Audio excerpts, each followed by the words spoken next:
Bismillahirrahmanirrahim. Allahumma shalli ala Muhammad wa ali Muhammad.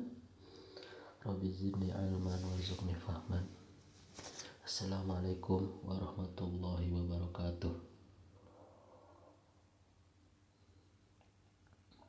Kini kita masuk pada bab kedua, bagian 2 mengenai tahapan pengeditan.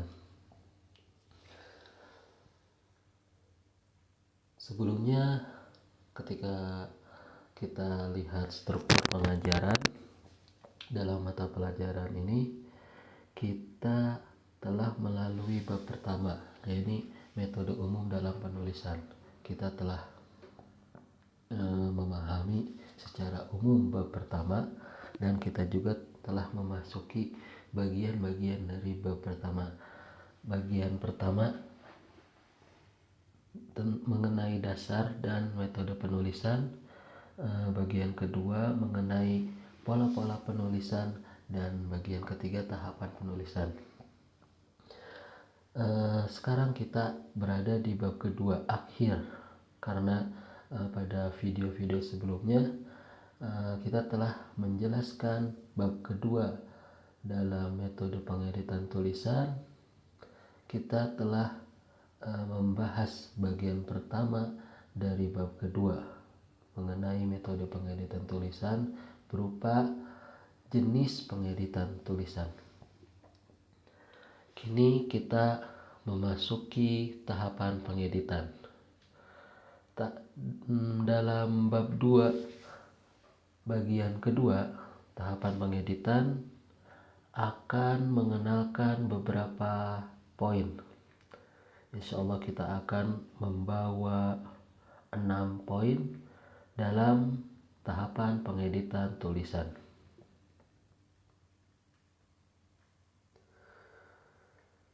Sebelum kita memasuki tahapan pengeditan, kita sekali lagi beberapa menit kita harus bisa mengulang pelajaran sebelumnya. Pelajaran sebelumnya kita telah mempelajari jenis-jenis atau macam-macam atau bentuk-bentuk pengeditan tulisan. Secara ringkas, Al-Fakir akan mengulang. Biasanya dalam jenis-jenis pengeditan kita telah membahas 5 jenis atau macam pengeditan atau bentuk pengeditan tulisan.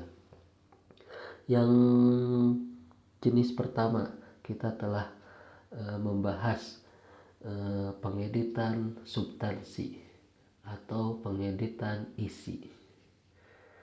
Biasanya para penulis dia akan fokus kepada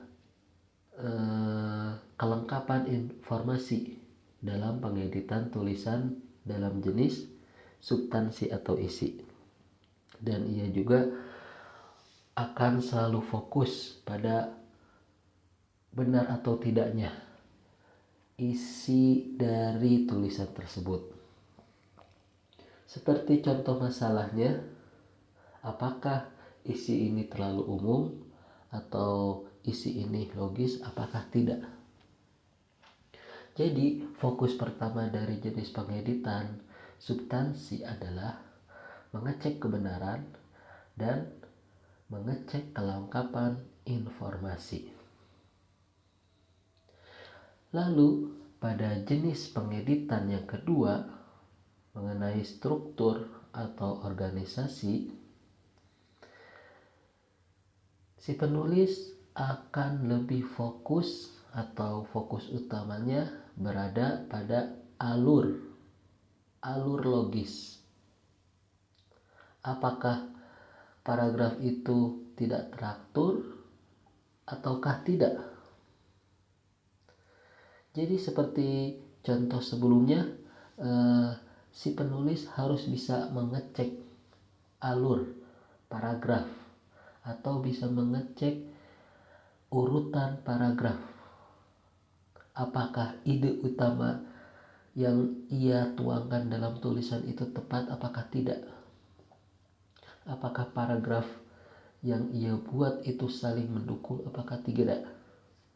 Dan apakah antar paragraf itu saling transisi apakah tidak? Jadi dalam pengeditan struktural dia harus bisa meletakkan mana yang pertama dia tulis dan isi dari tulisan dan penutupan dari tulisan. Itu struktural atau bagannya seperti itu. Sedangkan pada jenis ketiga mengenai gaya bahasa atau pengeditan gaya bahasa atau juga pengeditan diksi. Biasanya para penulis dia akan fokus pada nada dan pilihan kata. Seperti contoh masalahnya adalah apakah bahasa itu terlalu rumit ataukah bahasa itu terlalu kaku. Jadi biasanya dalam pengeditan gaya bahasa, diksi atau nada, si penulis akan memperbaiki pemilihan kata. Dia akan memilah-milih kata. Dan ia juga akan memilah-milih gaya penulisan agar kata dan gaya penulisan itu sesuai dengan target si pembaca. Jadi fokus utama bagi si penulis dalam pengeditan gaya bahasa, diksi, dan nada adalah apakah bahasanya terlalu rumit atau terlalu santai, dan apakah kata-katanya sesuai konteks apakah tidak. Itu pengeditan gaya bahasa mengenai diksi atau nada. Dan jenis pengeditan yang keempat, kita telah membahas tata bahasa dan ejaan. Itu jenis pengeditan yang keempat. Fokus utama bagi si penulis dalam pengeditan tata bahasa dan ejaan, ia harus mengecek ulang kaidah bahasa dan mengecek ulang tanda baca. Apakah tanda bacanya itu sesuai fungsinya apakah tidak. Maka contoh masalah dari jenis pengeditan di dalam tata bahasa, apakah kalimat itu rancu apakah tidak? Apakah ejaannya itu salah apakah tidak? Jadi si penulis akan memastikan apakah kalimat itu sesuai dengan kaidah tata bahasa, apakah kalimat itu sesuai dengan kaidah ejaan EBI atau tanda baca yang lain. Maka si penulis dalam pengeditan tata bahasa dan ejaan harus terfokus pada tanda baca seperti titik, koma, tanda petik, dan lain-lainnya. Dan ia juga harus bisa mengecek struktur kalimat apakah sesuai dengan SPOK atau tidak. Dan penulis tersebut dalam pengeditan tata bahasa dan ejaan juga harus mengecek ulang apakah kata-kata yang ia tulis apakah sudah baku atau belum dengan merujuk ke kamus KBBI. Dan pada pengeditan yang terakhir dari jenis atau macam atau bentuk pengeditan tulisan adalah tipografi dan format. Jadi fokus utama dari jenis pengeditan adalah tampilan visual tulisan yang terlihat oleh kasat mata. Contoh masalah dari jenis pengeditan tipografi dan format, huruf harus konsisten. Tulisan-tulisan harus rapi. Apakah huruf ini konsisten apakah tidak? Apakah tulisan ini sudah rapi apakah belum? Jadi fokus utama dalam pengeditan tipografi dan format adalah seperti itu. Walhasil, tujuan dari pengeditan tipografi dan format adalah memastikan apakah tulisan itu sudah rapi apakah belum, dan bisa memastikan tulisan tersebut enak dibaca atau tidak secara visual. Jadi, fokus utama bagi si penulis dalam pengeditan tipografi dan format adalah fokus pada ukuran font, fokus pada spasi, fokus pada penomoran, fokus pada penulisan judul dan subjudul. Itu yang lebih penting, subjudul. Dan si penulis dalam pengeditan tipografi dan format adalah konsistensi gaya. Ia harus meletakkan konsistensi gaya penulisan sesuai dengan kaidahnya. Itu bab 2 bagian pertama yang telah kita bahas. Kini kita masuk pada tahapan pengeditan. Di dalam tahapan pengeditan tulisan, kita akan membawa 5 tahapan. Tidak, 6 kemungkinan. Iya, 6 tahapan.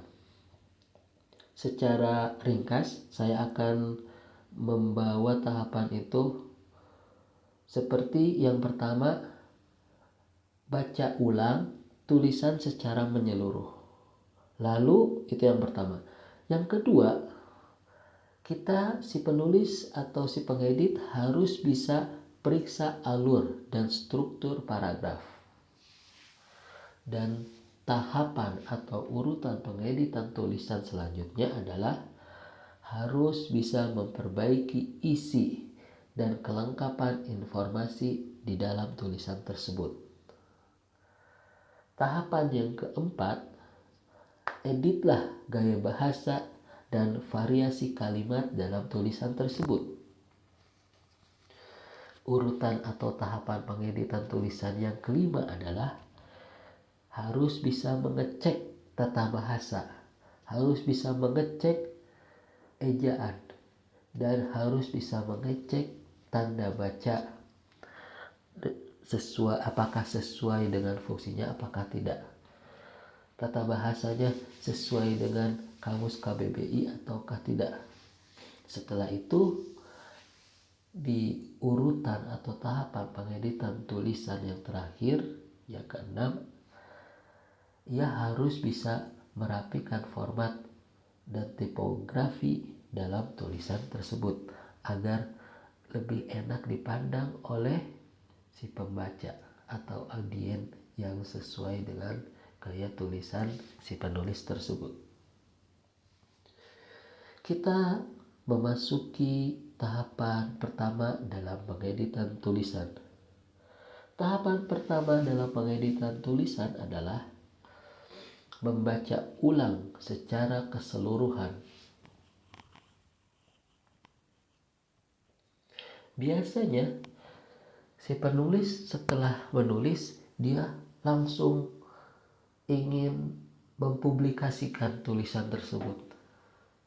Ternyata untuk lebih renyah atau dikonsumsi oleh si audiens atau si pembaca, maka tahapan pertama untuk pengeditan tulisan adalah harus bisa membaca ulang secara keseluruhan.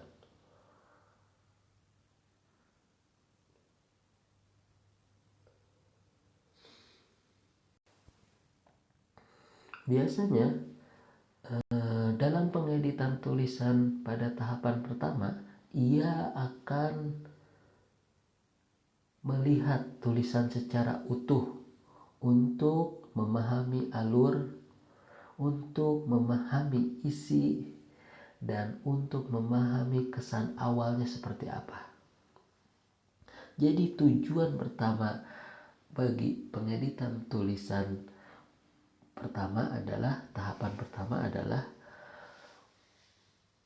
untuk melihat tulisan secara utuh dan bisa memahami alur dan bisa memahami isi dan bisa memahami kesan awal pada tulisan yang telah ditulis.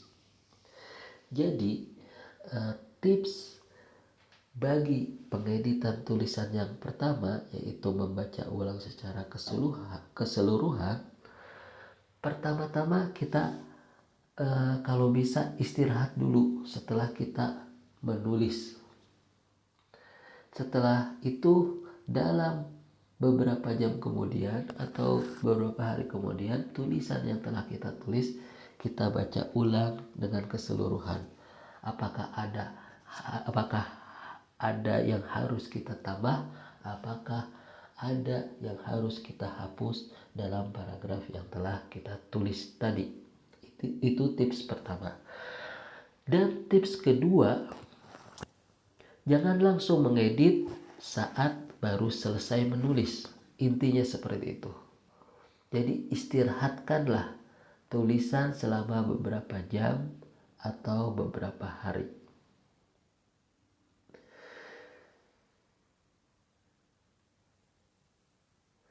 Ini tujuan dari tahapan pengeditan tulisan yang pertama. Tujuannya adalah ia harus bisa melihat tulisan secara utuh agar bisa memahami alur, agar bisa memahami isi, dan agar bisa memahami kesan awalnya seperti apa. Oleh karena itu, tips dari tahapan pengeditan tulisan yang pertama yaitu membaca ulang secara keseluruhan. Yang pertama, tips pertama adalah jangan langsung mengedit saat baru selesai menulis.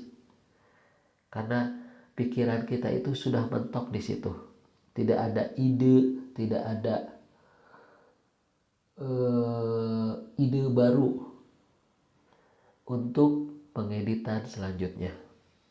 Oleh karena itu, tips kedua adalah ia harus bisa mengistirahatkan tulisan selama beberapa jam atau selama beberapa hari atau sehari minimal. Maka ketika Anda membaca ulang secara keseluruhan, ia akan memiliki ide baru dan gagasan baru. Apakah tulisan ini harus direvisi? Apakah tulisan ini harus diedit? Seperti itu. Maka cara untuk tahapan yang pertama, ketika kamu telah menulis artikel atau opini, maka sebelum mengedit, ia harus bisa membaca dari awal hingga akhir tanpa memperbaiki. Baca seluruhnya tanpa memperbaiki. Dan rasakanlah apakah alurnya itu sudah enak, apakah pesannya itu sudah jelas, apakah pesan atau ide-ide atau gagasan-gagasan dalam isi tulisan tersebut telah tepat apakah tidak. Jadi seperti ini, kamu menulis artikel opini sebelum mengedit, baca dari awal sampai akhir tanpa memperbaiki. Ingat, membaca ulang secara keseluruhan. Lalu rasakanlah apakah alurnya enak, apakah pesannya jelas, apakah alurnya itu logis, apakah pesannya itu telah tersampaikan, apakah tidak. Itu tahapan pertama. Si pengedit harus bisa membaca ulang secara keseluruhan tanpa memperbaiki. Lalu harus bisa merasakan apakah alurnya itu sudah enak, apakah alurnya itu sudah logis, apakah alurnya itu sudah masuk akal, dan apakah pesannya itu jelas, dan apakah pesannya itu tepat dalam tempatnya ataukah tidak.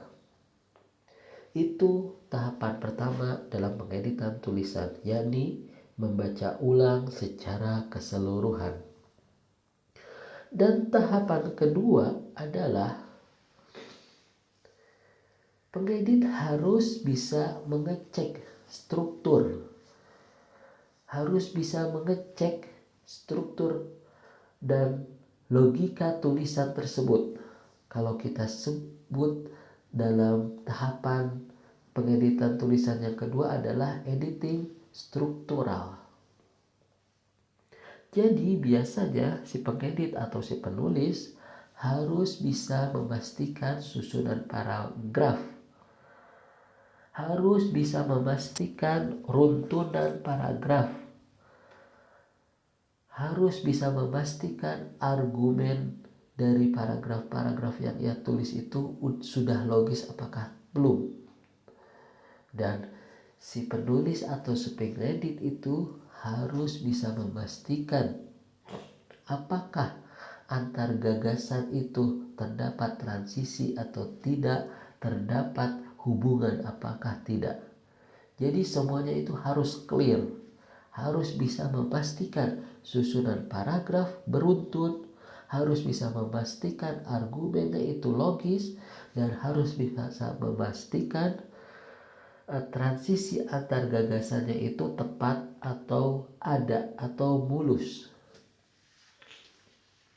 Jadi fokus dari tahapan pengeditan tulisan yang kedua atau juga kita sebut dengan editing struktural, fokus pertama si pengedit harus mengecek ulang apakah ada paragraf, apakah ada kata-kata pengulangan, apakah tidak, dan apakah paragrafnya itu relevan atau tidak. Dan yang terakhir, apakah setiap bagian mendukung ide utama, apakah tidak. Jadi tujuan asli dari pengeditan yang kedua, yakni mengecek struktural dan logika tulisan atau kita sebut dengan editing struktural, tujuannya adalah harus bisa memastikan susunan paragraf beruntun, harus bisa memastikan argumennya itu logis, masuk akal, harus bisa memastikan bahwasanya transisi antar gagasan itu ada. Seperti ini kita baca dalam tahapan yang kedua, mengecek struktur dan logika tulisan atau kita sebut dengan editing struktural. Tujuannya adalah memastikan susunan paragraf itu runtun, memastikan susunan paragraf itu berargumen logis, dan memastikan susunan paragraf itu bertransisi antar gagasan. Jadi fokus utama dari pengeditan struktural atau editing struktural, apakah fokus pertama adalah apakah ada pengulangan, dan fokus kedua adalah apakah paragrafnya relevan, dan fokus ketiga adalah apakah setiap bagian itu mendukung ide utama, apakah tidak. Seperti contohnya yang akan kita bawa, ini juga jadi tidak tersusun. Kalau PDF-nya insya Allah tersusun. Nanti saya akan upload di MLS juga. Ini contoh dalam tahapan pengeditan tulisan yang kedua, yakni editing struktural. Contoh sebelumnya seperti ini. Kesimpulan yang pertama, dia membawa kesimpulan dari ide-ide yang ia akan tulis, lalu ia membawa masalah dalam contoh dari pengeditan yang kedua, topik utamanya, tema utamanya adalah membaca sejak dini. Jadi janganlah pada paragraf pertama itu kesimpulan, janganlah membawa kesimpulan dari topik utama, yakni membaca sejak dini, kesimpulannya seperti ini. Lalu dia membawa urutan keduanya adalah masalah membaca seperti ini. Lalu ia membawa paragraf terakhir malah pengertian membaca. Ini tidak tersusun secara struktural. Maka dalam topik utama atau tema utama harus seperti ini. Yang pertama adalah pengertian membaca itu seperti apa. Di dalam isi pembukaan itu harus memberikan pengertian membaca itu seperti apa, lalu masuk ke masalah dalam membaca. Dan setelah itu dari pembukaan dan isi mengenai masalah membaca, tariklah kesimpulan dan di situ letakkanlah pesan-pesan untuk si pembaca. Ini lebih struktural daripada contoh sebelumnya. Contoh sebelumnya kita paragraf pertama dan kedua malah membawa kesimpulan dari tema membaca sejak dini. Dan yang kedua kita malah memberi isi tulisan kita mengenai masalah membaca. Dan paragraf-paragraf terakhir kita malah menjelaskan pengertian membaca itu seperti apa. Ini strukturnya kurang logis. Maka kalau bisa dalam tema atau topik utama membaca sejak dini harus paragraf pembukanya adalah pengertian membaca. Lalu isi dari tulisan itu harus tepat pada masalah membaca. Beberapa paragraf kita harus mengisi tulisan kita itu mengenai masalah membaca. Lalu pada paragraf-paragraf terakhir kesimpulan dari isi tulisan yang telah kita tulis dengan meletakkan pesan moral atau selainnya. Ini urutan atau tahapan pengeditan tulisan. Yang pertama membaca ulang secara keseluruhan, dan yang kedua adalah mengecek struktur dan logika tulisan atau kita sebut dengan editing struktural. Pada tahapan selanjutnya kita juga akan membahas berarti 4 tahapan lagi. Karena waktu kemungkinan tidak mencukupi, saya sedikit ringkasan. Insya Allah pada video berikutnya kita akan memasuki tahapan pengeditan ketiga, lalu keempat dan kelima dan keenam.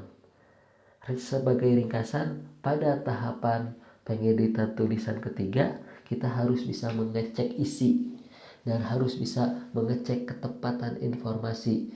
Maka pada tahapan pengeditan yang ketiga kita sebut adalah tahapan editing substansi. Dan pada tahapan pengeditan tulisan yang keempat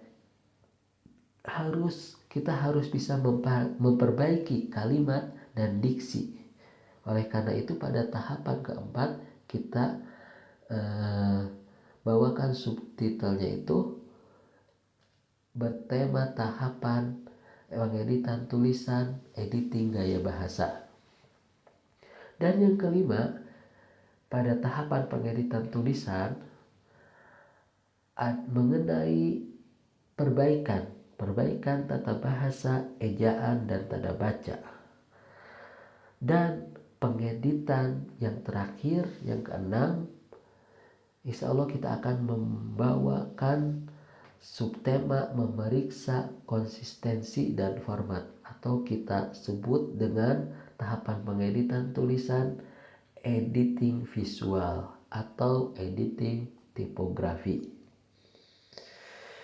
Sekian dari Al-Fakir. Wabillahi taufiq wal hidayah. Assalamualaikum warahmatullahi wabarakatuh.